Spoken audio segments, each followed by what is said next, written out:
A historically strong bomb cyclone killed at least 2 people and caused a mass power outage that could last for days after it slammed the Pacific Northwest and Canada's British Columbia. But destructive winds. Now new threat from the storm has arrived Wednesday as the bomb cyclone's winds went down. It's combining with an atmospheric river to unleash life-threatening flooding rainfall over parts of the west coast that will continue for the rest of the week. Then 400,000 homes and businesses were without power early Wednesday afternoon in Washington after hurricane-force winds bludgeoned the state's energy infrastructure Tuesday, according to power outage data. But 80,000 customers were without power in British Columbia, BC Hydro reported on its website. Some utility crews in Washington attempting to restore power are struggling to access hard-hit areas because of blocked roads and mudslides. Hurricane-force wind gusts up to 77 miles per hour wreaked havoc in the western part of the state, bringing down numerous trees in addition to power lines. The Seattle area was particularly hard-hit. Puget Sound Energy, which services the area, said more than 450,000 customers lost power in a mass outage event that could last multiple days. It's severe out there. Trees are coming down all over the city, with multiple falling onto homes. Fire department in Bellevue, just east of Seattle, warned on social media Tuesday. One of those trees killed a woman showering in her Kane County home. Bellevue Fire Department confirmed Wednesday. The victim's husband was removed from the home for his own safety. A second woman, who was in her 50s, was killed around the same time in Linwood, north of Seattle, when a large tree fell on a homeless encampment shortly after 7 p.m. Tuesday. South County Fire Department told CNN. Southeast of Seattle, 2 people in Maple Valley were rescued and taken to a nearby hospital after a tree fell on their trailer. While one person was freed quickly, it took firefighters an hour to extricate the second, according to Puget Sound Fire. The storm was one of the worst windstorms we've had in recent memory, Cyclone Mayor Mary Lou Polly said Wednesday. We are seeing significant damage from trees and most of our traffic signals are out.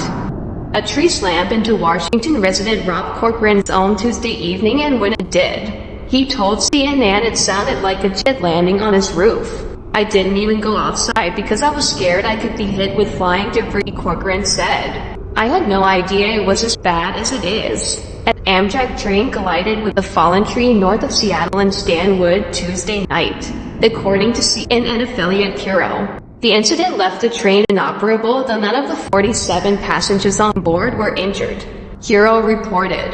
CNN reached out to Amtrak for more information. A once-in-a-decade storm.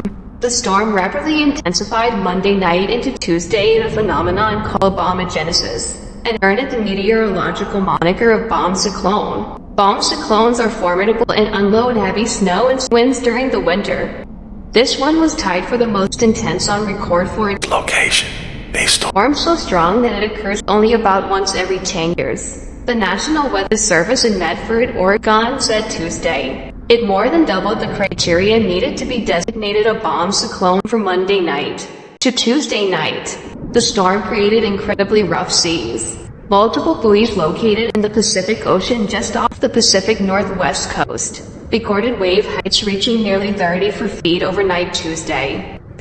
Powerful cyclone unleashed widespread wind gusts of 60 to nearly 80 miles per hour to western Washington, while even stronger winds up to 101 miles per hour roared just off the coast, according to the National Weather Service in Seattle.